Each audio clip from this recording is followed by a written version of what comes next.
Stranger Things had a stranger ending. I want to talk about it. I am a somewhat, I guess, OG, if you could put it like that. I watched Stranger Things, I believe, a month or two after its release, and I was pretty young. I would be lying if I said I wasn't somewhat scared of the Demogorgon the first time I saw it. But things have changed. Now I'm older. And seeing the way Stranger Things has came to a close genuinely baffles me. Because how? And no, I'm not hating for quote-unquote no reason. I genuinely just don't see or like the season. The season feels off. It doesn't feel like I'm watching the same series. Something is very clearly wrong. Now, there are some people that are making theories that what we watched wasn't the actual season. It was some sort of like fever dream. Because Kylie's been affected by the mind-flayer or something. And I'm thinking, yeah, I'm sure that's cool if they made it somewhat obvious. Not even obvious, but like believable. I don't think that what we got or what we watched was the genuine intention for the season. The final fight was buns. Steve should have died. Now, before you start killing me in the comments, let's just think about this. Every season, someone relevant or someone important dies and the story is further set in motion. This didn't happen here. Not at all. No one but Vecna died, and the way he died is kind of bummy. Vecna doesn't seem like he doesn't seem scary. He seems like a bum. Nah, that's how I'm gonna put it. He genuinely seems like a bum. Will unlocking some cool power is something that isn't a bad thing. In fact, I think it makes sense. The way they went about it, though, I'm not sure if I rock with it. And the whole coming out scene, I guess, cool, but it came off so cringy, so like inorganic. It didn't come off reassuring, if anything. It came off more so like, yeah, I'm just doing it for the sake of it. This whole Me Too thing, they could have easily just been like, yo, yeah, we knew you was gay. Yeah, we kind of tell, you feel me? We don't see you any different. And then they just move on. Like, if it was short, quick, and to the point, I guarantee you, nobody would care. Nobody would care. If they hadn't made it out to be something so grand, so big, and I get that it's a genuine heart from the heart type of thing, and they want to reassure him, but they could have done the same thing by literally just saying, yeah, we knew. We're just waiting for you to tell us. Then they move on and live happily ever after. They spend so much time on that scene and Will's feelings holding him back that the rest of the season, especially the final fight, feels short, underwhelming. There were no Demogorgons. There wasn't a war like it made it out to be. Supposed to be scary. It was supposed to be worse than the previous seasons, severely, but it wasn't, like, at all. We didn't see no Demogorgons all of that season. No, we didn't. No, we saw the Demo dogs, and they got not off screen. They got fucking blown to bits by the Wheeler, Miss Wheeler, the mother, Big M. Props to her, protecting her children and stuff. It's peak. Her getting up doesn't really make sense to me because she was like bedridden. Not even the episode, not even like day before, she was attacked by a Demogorgon, literally like slimed. Basically, everyone thought she was dead, but she survived. good for her. Like, I'm happy she saved them and all, but it doesn't really make sense to me because she could barely talk. She could barely do anything. She could barely get interviewed.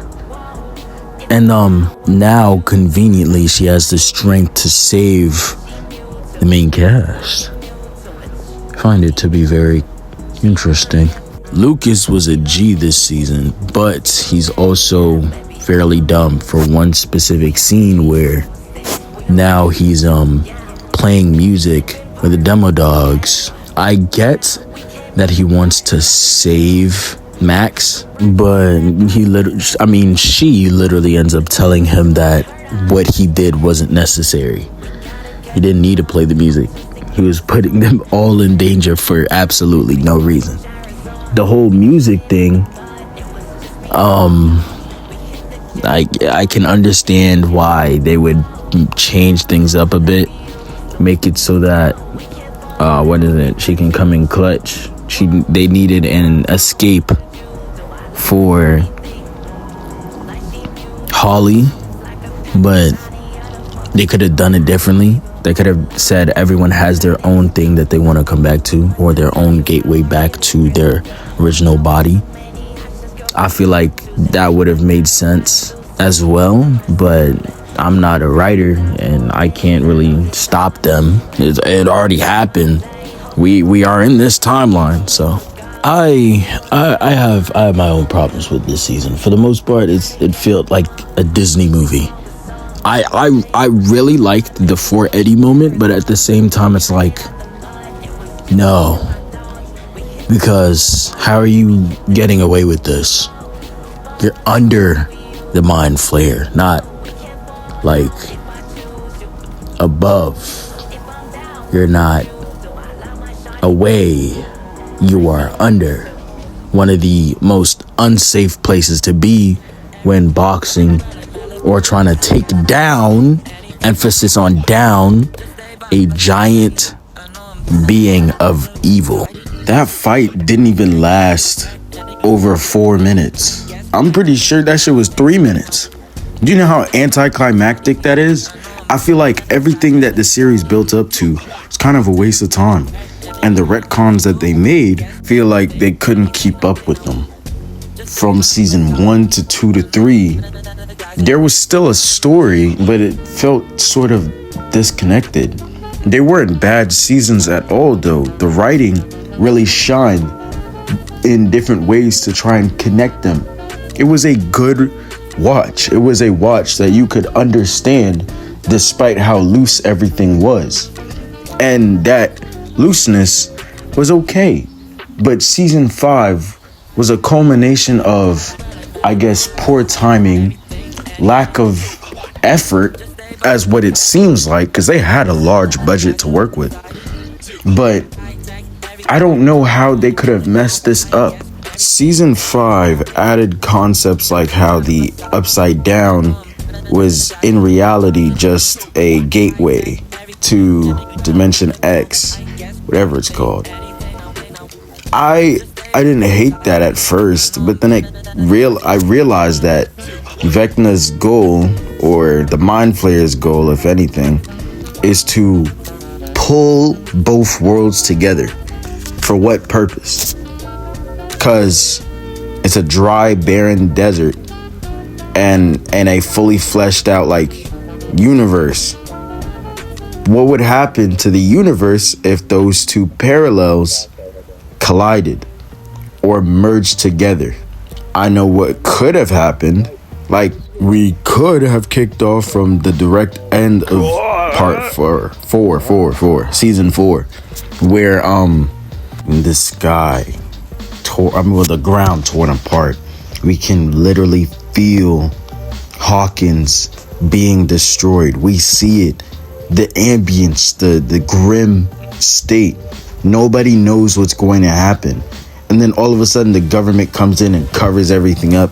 Then we get a couple year time. I don't even know how many year time skip. Completely lost myself. But we get a time skip and we're supposed to just pick off from there. The biggest fumble and the most interesting portion of everything that's been going on is now being left out. They don't really reference it aside from, you know, the government coming in. Nope. Again, nobody knows what's happening. And then all of a sudden, Vecna decides, wait, I'm just start talking to kids through their minds. We're not sure how he does that, by the way. It just happens. And I'm going to start kidnapping these kids. And then I'm going to fill them with the same things I filled Will with. And then I'm going to make them look up at the sky or something, and then the worlds are gonna collide. But that doesn't really get explained, like, at all. Again, they could have picked up prior to the time skip. If they even eased into the time skip, I'm not sure how that's gonna work. I personally am not a fan of the time skip. I would rather just have everything happen in that one moment where the world seems to literally be ending. That way we can focus on the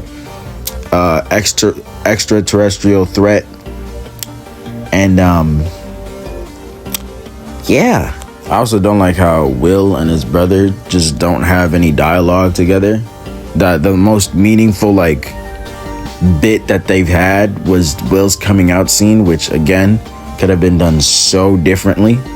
Like, if they're gonna have a coming out scene, I don't want it to be that long because it kind of drags it out. Okay, we get that you're scared, you're gay, but it could have easily, like really easily, just been like, yo, we know, and then move on, and then they fight Vecna.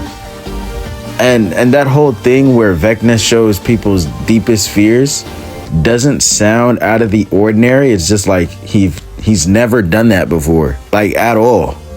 So for them to bring it up now, make it a major plot point just for Will to come out that he's gay is interesting. I guess it didn't the actor talk about how he knew it wasn't gonna land and they still did it. Twin, come on. I thought this scene was low-key tough because seeing Will tap into Vecna's mind and basically tell Max and them to run, Max and Holly to run. Low-key was tough. But then she escapes and then she falls out the fucking sky and then gets sucked back up because Vecna's like that, I guess. But if he could always do that, why can't he just bring everyone that's down in, you know, the upside down back to him to kill them? Like, why doesn't he kill them? He had no reason to not kill Joyce, but he let her live, and now she's the one that gets to have the final blow, which was masterfully done, by the way. But if it was done under different circumstances where we actually had a fight that didn't feel rushed or like they wanted to get it out the way, we would be happier. We would be happier people. Yes. And I feel kind of bad for the Duffer brothers because there's a thing called Conformity Gate where on January 7th, something like that, there would be a secret episode that would get released that would show us what actually happened because of how Disney, the ending actually was. That is about all I wanted to say because there was a lot. So on that note, if you enjoyed the video or want to add your own things, think I missed or misinterpreted something, let me know. Tell me in the comments. We could have a discussion about it. I'll be catching y'all later. Deuces.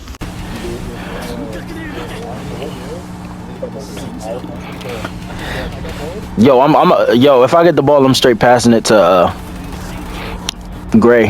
Holy shit. Oh fuck! Mine!